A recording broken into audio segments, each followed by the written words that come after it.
You're listening to Woosox Insight, presented by your Worcester Red Sox. I'm a little distracted. I'm trying to do this Wordle, and it's really beating me up. But hello, everybody, and welcome back to another episode of the Woosox Insider Podcast. As always, I'm your host, TQ, alongside Dylan McCaffrey, our wonderful producer, Dave Leonardi. And today, joining us is the voice of the brand new, beautiful Polar Park. It's the PA announcer, Ben DeCastro. Ben, how are you since the last time I saw you about 10 hours ago? Been a whopping 10 hours, and I'm doing good. Got a good night's rest, a nice ride home. You know, things are great, and I'm kind of jealous of your view right there, TQ. I mean, you look like you look Trent Brown tall standing on the field. He threw out a first pitch last night. We're recording this on Friday, so he threw out a pitch on a Woo U student loyalty program college night on Thursday, and even from up in the control room, he is, first of all, very sweet, but an intimidating figure. He's just so big, the biggest player in the NFL. Yeah, he's not small by any means, and it was. I don't know how old his son is. His son could be like 6 months old and that tall. I wouldn't doubt it. Yeah, but his son absolutely stole the show. That was great. I thought it was hilarious because we always talk about how Casas is like a moose, and then I saw Trent Brown next to Casas, and it made Casas look normal sized, like a regular dude, and it was. I'll crazy. say I saw a 3-shot of Casas, Trent Brown, and our wonderful front office worker Alex Richardson, and Alex Richardson looked like, a tiny person. Casas, I thought, stood next to Trent Brown like pretty admirably. Like I thought that he would look smaller than he actually did. He looked like a big man, because he is. Yeah, I thought Casas was going to look a little smaller too. I think it just goes to show you the power, and it's being a professional athlete is so far-fetched of an idea for me as someone who's just average height. Like, it's crazy. They must really enjoy concerts, but airplanes must be terrible. Airplanes and sedans. Yeah, airplanes and four doors can't do it. But so, Ben, you are originally from Rhode Island. Yep. You were the voice at McCoy Stadium for quite a while. Can you talk about kind of being from Rhode Island, working at McCoy, seeing people around there, and what it was like to transition into moving into a new state and city that you really might not have been so familiar with? Sure. So I grew up until I was 10 years old. We lived in Pawtucket, my mom, my dad, and my sisters, until I was 10 years old. We lived actually less than a mile from McCoy Stadium, which was pretty cool because my dad would come home. He was a farmer, so he would come home, and some nights we would eat supper, and he's like, "Hey, let's go down to McCoy, and we'll have take in a few innings of the game and stuff." And my grandfather, my uncles, we would always go there. So that was pretty cool, being able to go there. And then we moved a little further away in Warren, Rhode Island, where I live now, and through just different professional relationships that I had developed over the years, I'd become familiar with the organization. And in 2012, I got a phone call. I was sitting at my desk at Carty's Furniture, where I worked at the time. I was sitting in my office, and I got a call from Michael Gwynn saying, "Hey, there's been a little situation. If you can be here in 30 minutes, you're the public address announcer tonight." I made it there in 25. And right into, I literally sat down. You got 5 minutes to prepare. Exactly. It was literally, I sat down, they said, "We'll get you food later. Start reading these words now." And it was, and just like it is most nights now, it's a cold read every time. So it was fun. And I did that for about 5 years. I was kind of the fill-in guy, doing 3 or 4 games a year, maybe 5 or 6. And then after the 2016 season, the team reached out to me and said, "Hey, look, the regular PA announcer, he's looking to make some changes, and the spot's open. Would you be interested in it?" And I said, "Sure." And so from there, the rest has been history. So yeah, it's been a blast. And making the transition up to Worcester, was I heartbroken that, it left Pawtucket? Yes. But as an employee of the team, Worcester was really a much better opportunity financially for the team. It was a much better opportunity fan-wise, their whole new market, just the new stadium and everything. Where Rhode Island couldn't get its act together, Worcester was 10 steps ahead. And obviously the synergy with the state and everything, which was really cool. And there's so many meetings that went on behind the scenes to get us to opening day that we weren't part of, but you could just see just in that group between city leadership, state leadership, and team leadership, you really had this good cohesive group of people working together. And that's, at the end of the day, that's what made it happen. And the park is beautiful. It's awesome. It's so incredible to be part of. And so that's kind of the road to Worcester. I still live in Rhode Island. We're here because we're involved with foster and adoption stuff. So we still have to stay in the state, but it's not a bad ride. I listen to, Woosox Insider every Tuesday, start of the homestand, and some other pods and whatnot. It's great. Such a professional plug for the podcast, but it's a great point you make about how much kind of goes into moving a sports franchise behind the scenes. I remember when the season got delayed last year, obviously everyone's excited about the Worcester Red Sox coming into the city I grew up in. All of my friends and family really excited, and they were a little disappointed to see that the season was delayed a month because of COVID. But I remember we turned this into the alternate training site, so it was still players that ended up being on the Worcester Red Sox practicing here, all the coaches here. And I know Rich Gedman met with the media via Zoom, and they asked Getty, who grew up down the street from where the ballpark is now, how he feels about this place kind of sprouting up out of nowhere in a matter of 2 years. And he said it's unbelievable. And the first thing he mentioned was, I don't think, not to say casual fan, but I don't think someone who watches sports entirely as entertainment really understands how much goes into everything from a political standpoint, from a financial standpoint, neighborhood planning, all of the fan plan meetings that Dr. Charles Steinberg put on and attended and took diligent notes for, trying to meet with active members of the community to make sure that this is a place for everyone. And I can't echo the sentiment enough that it was a tough decision.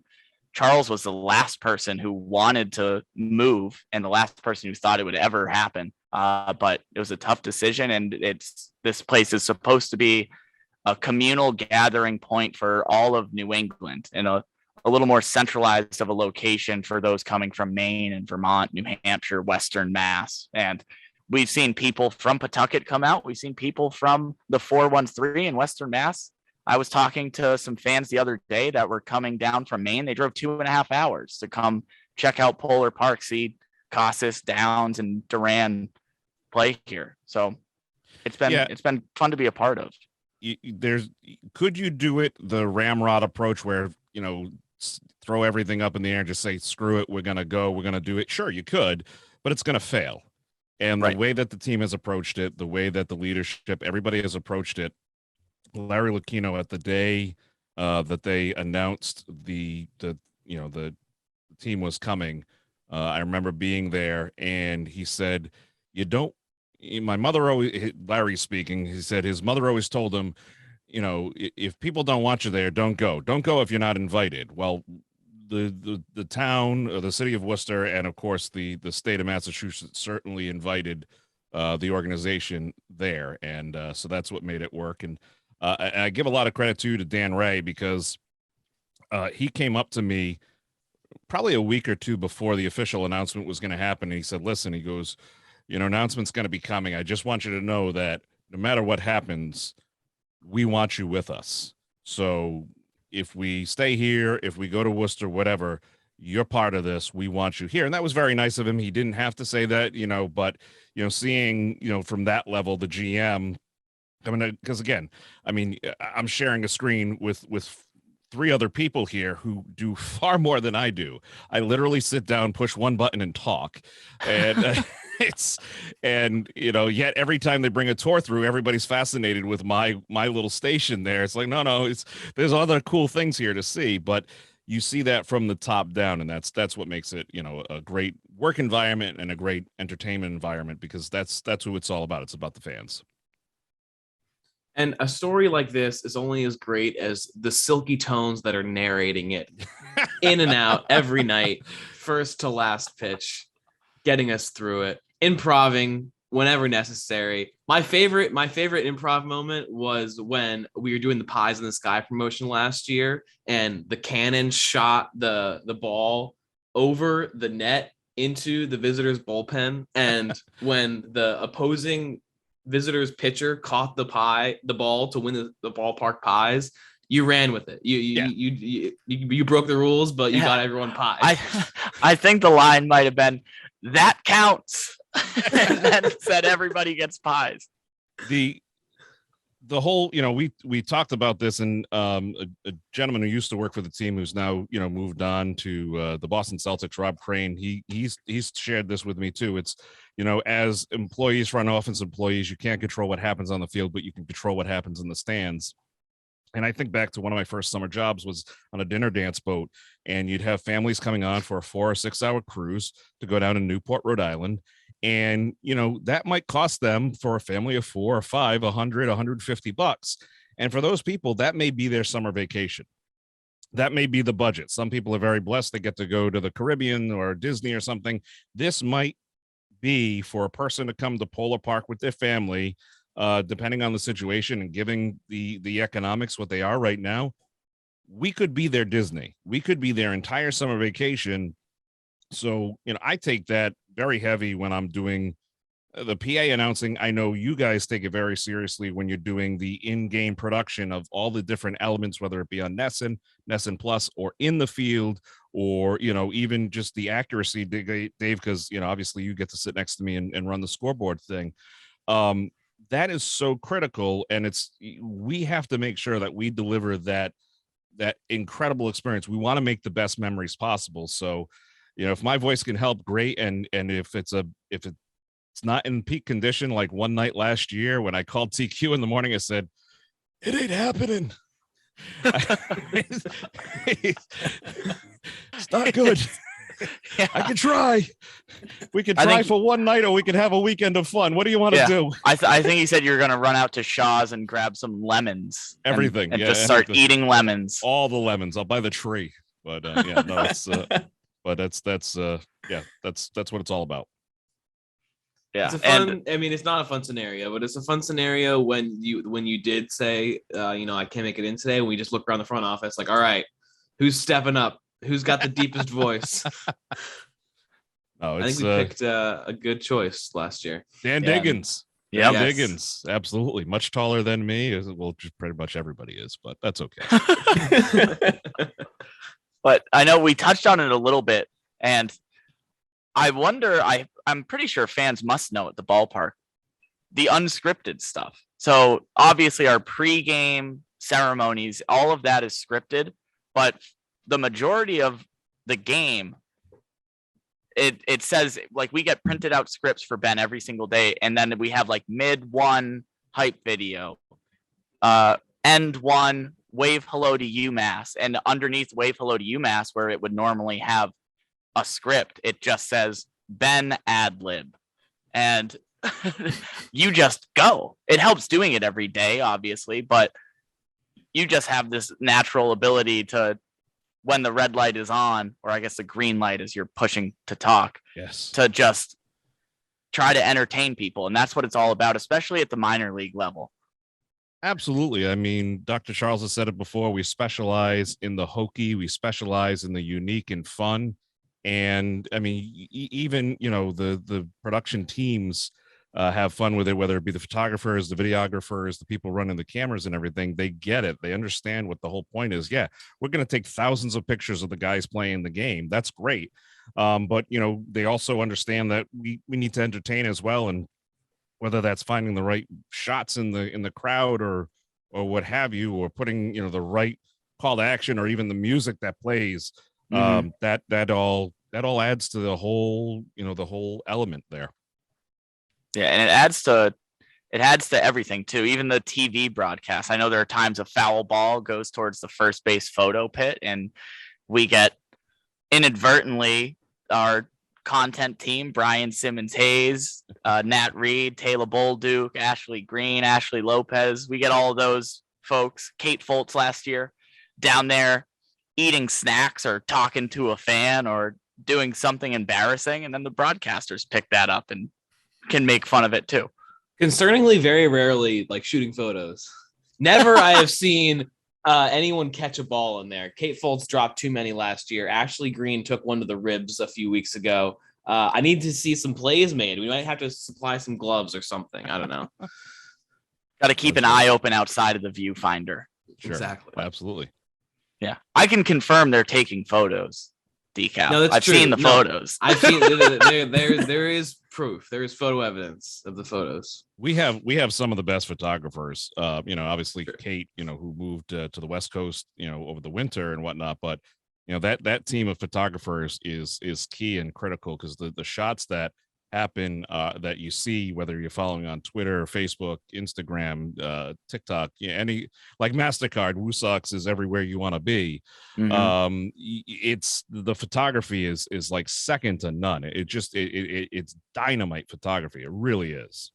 Yeah. And I know I really don't have too much of a grasp on it, because this has been my first full-time job out of college. I've stayed with this team the whole time. Kate has been there taking photos since I've been here. This is the first year that I've worked for the AAA affiliate of the Red Sox that Kate Foltz hasn't. But it's crazy to think not every other minor league baseball team is like this. They don't put the investment into the art of it and the photography and the in-game show and the TV broadcast. They aren't investing in the artistry of it and the showmanship. But ultimately, and I can't thank Larry and the ownership group and Charles and Dan Ray enough for doing it, because obviously it got decaf. It got all of us to where we are right now. But that's such a crucial part of telling the story of not just the team but the city and the fans, and telling the story of 100-year-old fan who came out here and sat over down the third baseline on a Wednesday afternoon, enjoying a 70-degree Wednesday on her 100th birthday. Yeah, no, that those are the kind of memories that are special, that are, just unique. And, you hope one day you're going to have that opportunity to be in the stands as a fan at that point in your life. That's what you hope for. And, you'll be watching the next generation or two generations later doing what we've been doing for some time now. So now my question to you guys is, you all, the three of you, played sports growing up. I played the accordion. How does that affect what you're doing here? Because I know that greatly impacts your ability to kind of produce and work in the game. That gives you an edge that I may not have, because in the fourth inning, I'm convinced you can have a walk-off grand slam, but apparently that's not the case. So it's kind of funny, because I didn't really get too invested into baseball as like a fan until like beginning of last season, when I walked in my first day and TQ was like, "Hey, like, so what do you want to do?" And I was like, "Well, I did like scorepad like 4 games at McCoy for like a trial run." He was like, "You want to do that?" And I was like, "Yeah." So then I kind of just did that until now. And that's when I really kind of got into baseball per se. But I'd say because I do scorepad, it's a lot of number stuff. So it's a lot of the little things I get really excited about. Like when there's an automatic strike or an automatic ball, TQ can attest to this. I will yell like, "I got it. Automatic strike, automatic ball." Like I'm on it. Or like yesterday, there was a play where the pitcher like tipped the ball off his glove and it went to the second baseman. He threw it to first. Yep. And I was like, "Oh, that's a 1-4-3." Like it's the little things like that I get. But really you played as a child, correct? You played T-ball or Little League? I attempted. Yeah, Yes. but you still you signed up. You had a uniform. Yeah. I never had that. I never had that with any sports, and so that's been a unique thing. TQ, you played in college. Decaf, you were scouted by the Giants, I believe. Oh yeah, no, I could have gone pro. I got a bum knee. But whenever it's true, whenever I train someone on a camera, I'm like, "You ever played baseball? Like, you get a guy on first base, like you got to be ready for the double play. Like you see the players get into double play depth, you got to be ready to turn the camera and shoot that. And when a big lefty like Casas comes up, like I'm going to be ready if I'm on high home to go follow that home run ball on the Summit Street. So it does take the situational awareness of baseball to work in productions. And I mean, in second grade, the whole class for Valentine's Day, we wrote Valentine's Day cards. Everyone wrote them to the teacher, their moms, whatever. And I wrote mine to the Red Sox. And my whole life, my mom is like, I don't do my homework because I'm watching the games. And she says, you gotta study if you're going to do well in life. Well, Mom, watching the games is what got me where I am and what's getting me paid right now. So all that math homework was actually a waste of time, but memorizing the backs of every baseball card, it's come through. If there are any kids listening, stay in school. No. The math is also important. But yeah, I think playing, especially for as long as I did, helped me a lot kind of understand the game as second nature, where I don't really have to actively pay attention to if a guy is on first base and there's one out and we're about to go to an inning break and have to do some between innings promotions in possibly one pitch. I can kind of pay attention to that passively, but what it has helped me with is when I look back at my baseball memories, it's very rare that I think of a specific play or a specific score or win. I think of having fun with all my teammates in the dugout. I think of the relationships I built up over time. I think of the goofy moments between me and someone else on the field where something weird happens, because baseball is weird sometimes. Something weird happens and you have a laugh on the field. And you don't really see that in a lot of other sports. In football and hockey, you're focused on laying the other guy out. In basketball, it's more about finesse and trying to get some leverage. And in baseball, you have this downtime where you see a lot more of the human element. I think there was a pop fly last night that was up in the middle of the infield, and Fitzgerald, who was playing third, was converging on it, and Jeter Downs playing shortstop was coming in too, and they're both calling for it over and over again. They're both calling for it. And I think it was Downs who ended up catching it with Fitzgerald inches away from him, and it ended the inning. So right at the end of the inning, you think as a fan, maybe you're getting up to go to the bathroom, getting a concession, but about 5 or 6 seconds after the ball landed in one of their gloves, they kind of looked at each other, smiled, and then gave each other a hug on the field. And like, that's a cool and cute and funny moment that you might miss if you're scoring the game because you look down to write P5 or 6, whatever it was, or you might miss if you're running to the bathroom or grabbing a Coney Island hot dog. But it's a fun and cute moment, and credit to everyone in the control room too, working on the in-game show for a lot of people the first time this year, haven't done anything like it before, that they pick up on that stuff too, where we did a replay of it.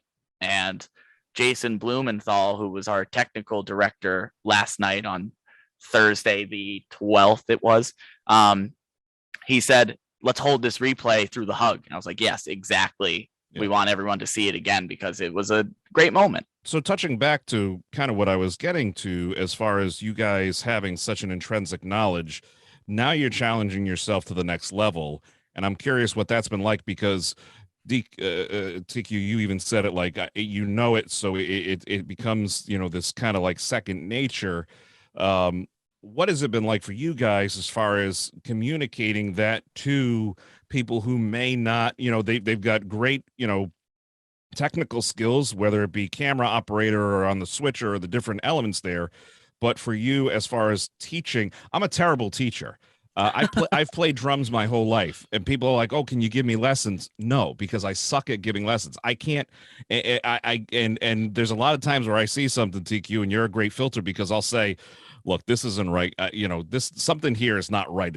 I don't know what it is, and if I say it, it's going to come out the wrong way." So, but you have that finesse. What has that been like for the three of you, as far as bringing up that next team of? Well, let's face it. We've got people who were here with us last year on the production team who are now at Fenway Park living their dream. So what has that been like for you? Yeah. So sorry, I have a beard hair in my mouth. So for me, it comes down to kind of two different elements. The first thing I thought of immediately was a line from Ted Lasso that every person is a different person. So it sometimes is easy for someone who understands something to explain it one way and say, this is how we do this because here's why, and then leave it at that. But people are going to understand things differently. They might be a bit more of a hands-on learner. They might be more visual. They might need a diagram. They might need to do it themselves and make mistakes. And I think coming up as a younger professional, it was kind of hard for me. I made a lot of mistakes and learned from them and got better from them. And it's hard for me to kind of take a step back, especially in a leadership role, to let other people make mistakes because they're going to happen. And that's sometimes the best way for some people to learn, where others you can sit down, explain it to them in a paragraph and, okay, good, got it. Yep. Moving on to the next thing. What else can I do? I try to lead by example in that respect, where I make a lot of mistakes that everyone knows it's okay. Yeah. That's a great method too. I do the same thing. Well, Dylan, you're also dealing with it on the Nesson side because you do more of the TV side of things. So you're not only dealing with the team that's in the room, you're dealing with the folks that are on the cameras, you're dealing with folks in another control room or at a hub somewhere else, and timing and commercials, and there's just so many moving parts.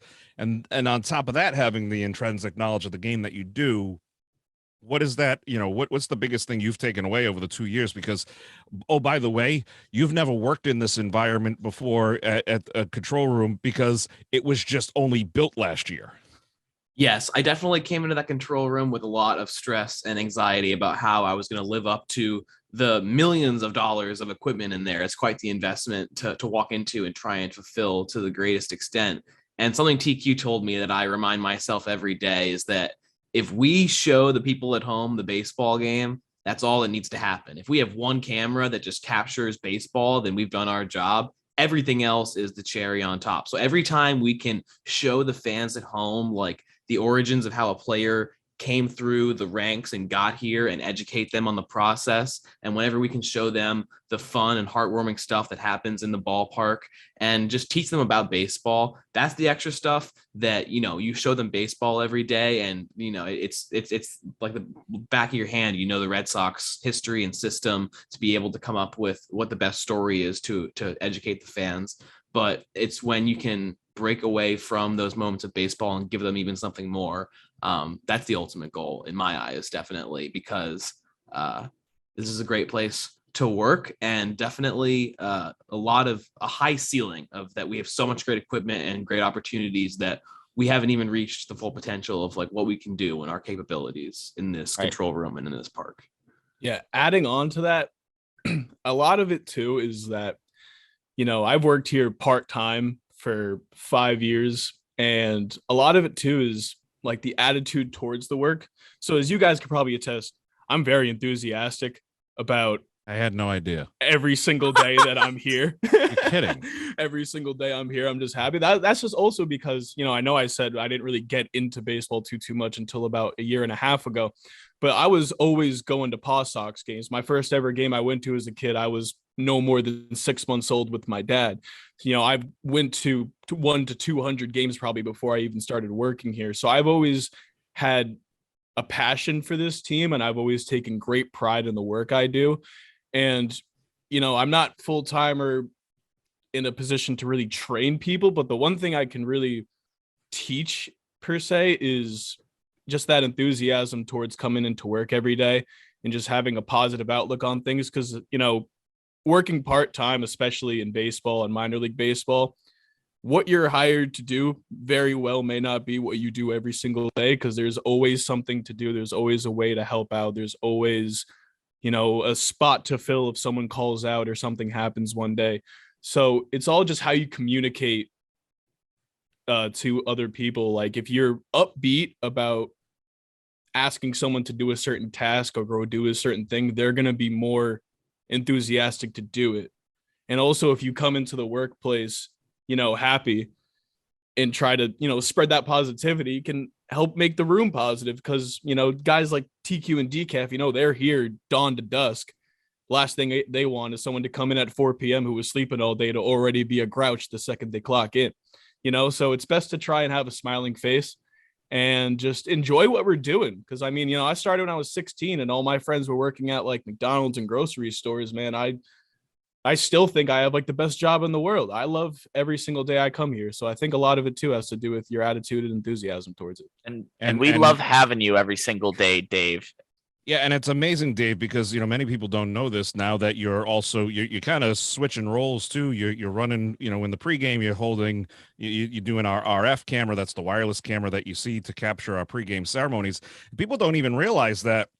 I mean, you've got a doctorate in astrophysics, so it's like, for you to do this is really very humble of you, and we're very proud of you, Dave, as are the people at the group home. I don't have a doctorate in astrophysics. I'm still in college. But I really quick want to jump back to Dave's point, because I think at the start of this, answering this question from the three of us, I said there were two main points that I thought of, and I got to one. And the second one is exactly what Dave was alluding to, which was taking a step back and getting some perspective. It's easy to get caught up in the whirlwind of live event production and a live television broadcast where there are so many elements to it, but being able to take a step back and say, hey, you know what? Our Cornerstone Bank Junior announcer, that's a really cool promotion, because that's a once in a lifetime opportunity for a kid who might just be getting into baseball, a young Dave who might just be 20 years old getting into baseball for the first time. I'm kidding. Our junior announcers are usually between 6 and 12, but might just be getting into it for the first time, to get them up above the crowd and announcing a Red Sox superstar, a Woosox star, and then hearing the crowd erupt for them as they see themselves up on the video board, and just being able to kind of take that moment to take a deep breath, slow things down, and realize that what you're doing isn't fulfilling a run of show or getting through a script every night. It's creating these beautiful moments that are going to last a lifetime for people, for other people. And that's what baseball is all about. It's about building relationships between, in my case, it started as mother and son. My mom and her family were diehard Red Sox fans all the time. The games were always on at Nana's house, at Nana's house too, both sides of the family, as we're swimming in the pool on Sundays. I remember watching Derek Lowe throw a no-hitter against the Rays and being hooked. And that was it. And it's all about, that all starts with building relationships. So to be able to take a step back and see it happen in real time in front of us, how proud a parent is of their kid being the junior announcer, for example, there's nothing that can beat that. Yeah. I would just like to add to that real quick too, along with making those kind of memories. I mean, TQ's hit the nail on the head. Absolutely right. Because like I said, my first ever game, I was here when I was, no more than 6 months old. My dad had me on his lap and they played the YMCA at McCoy, and my dad started doing the YMCA with my arms, and they put me on the video board with me and my dad and my family there. And I was sitting there last season and I was like, wow, like now you're doing the YMCA.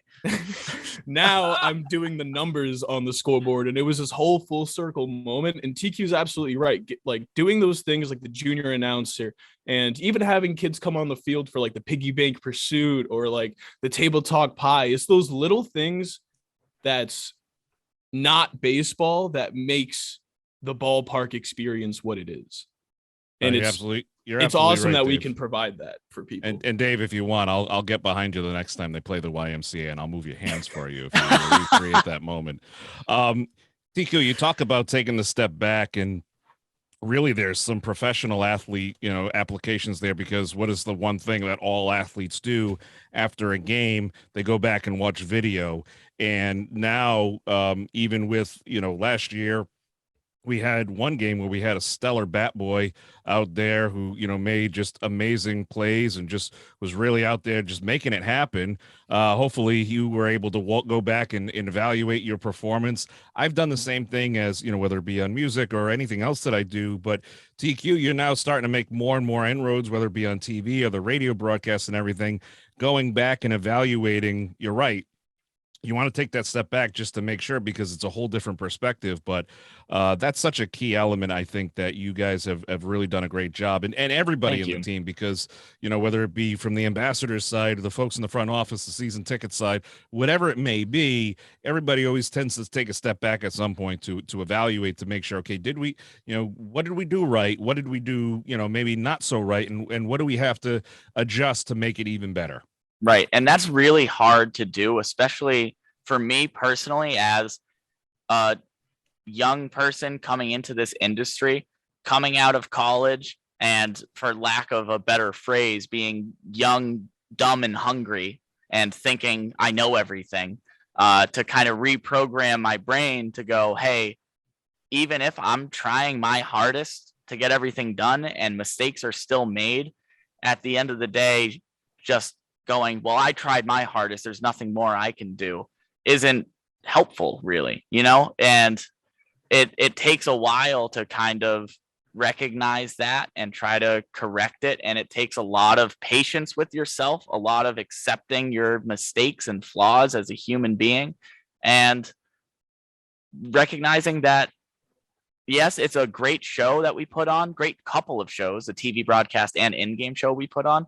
But at the end of the day, it's around, including like pregame show contestants, interviewees, everybody. It's around 100 human beings that are coming in here, whether they're full-time, mostly part-time, just trying to have fun and create these moments. And mistakes are going to happen. And just knowing that we're all pulling the same rope in the same direction.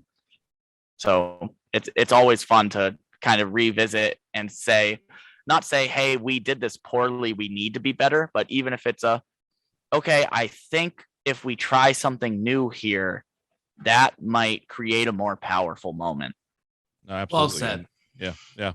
No, I felt like I was rambling. You did it. No, you did a good job. Sometimes you start talking, you don't know where the sentence is going to end. And that's been my life, just interviewing people and doing all that other stuff.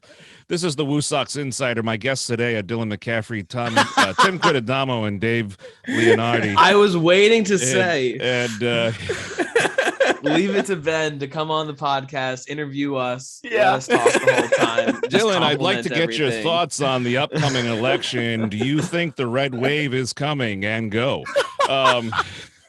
Okay, Ben, I have a question for you then. Yeah.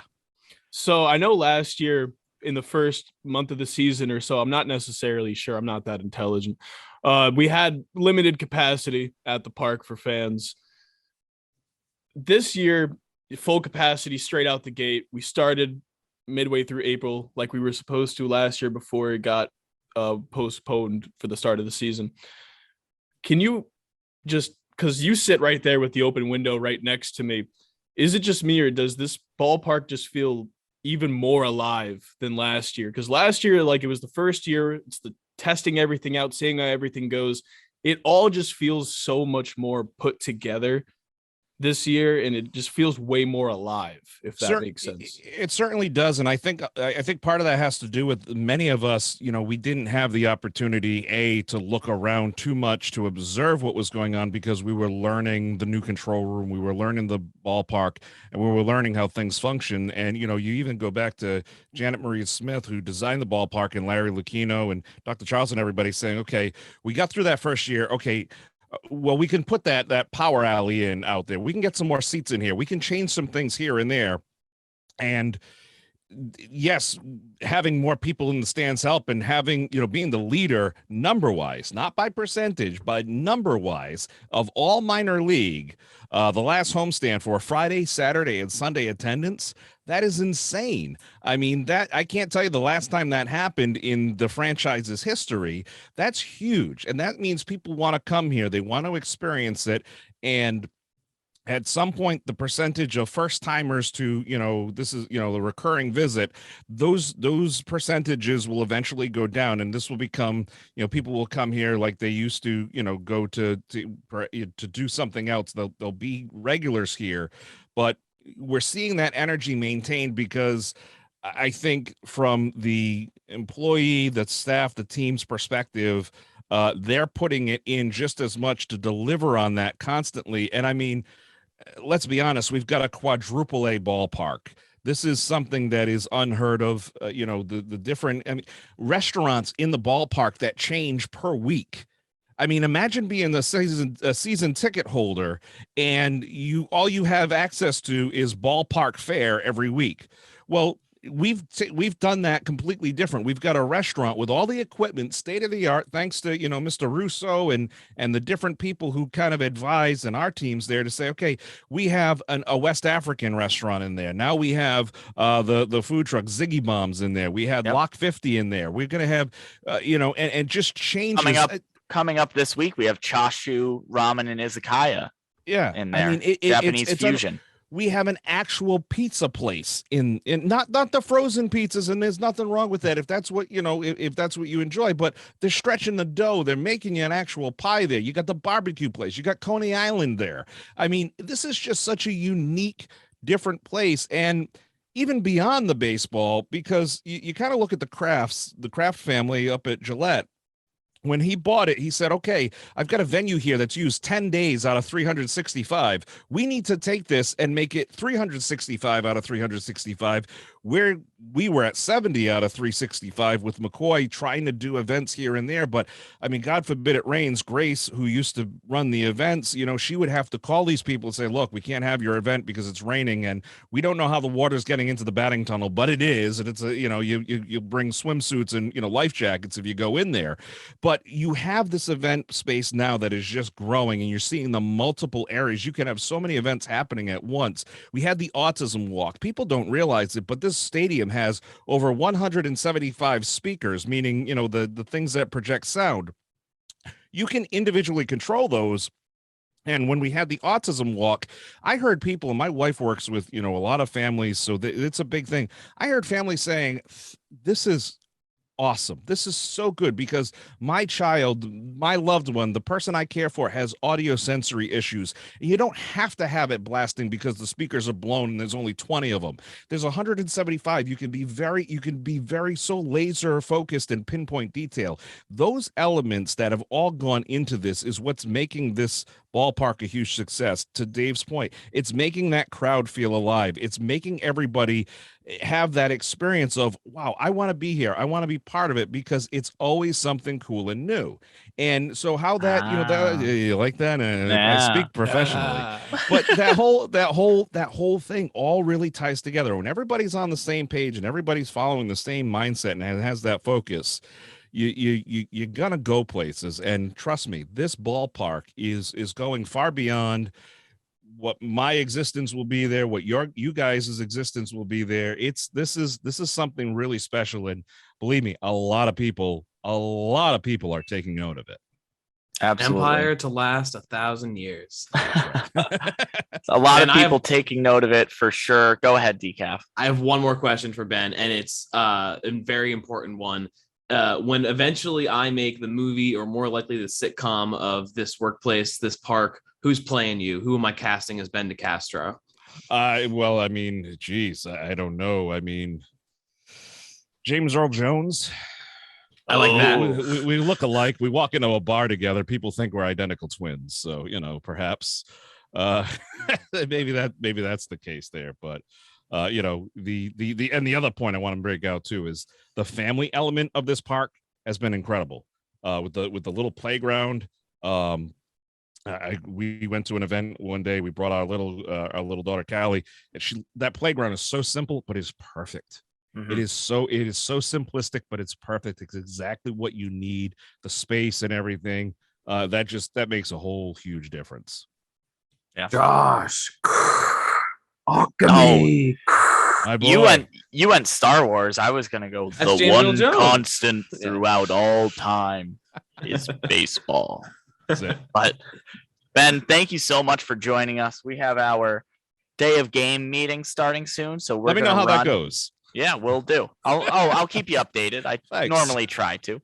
But that's going to do it for this episode of the Woosox Insider Podcast. As always, single game tickets are on sale now, or half seasons, mini plans, whatever you want. Come hear Ben in person, rattle the rafters at Polar Park.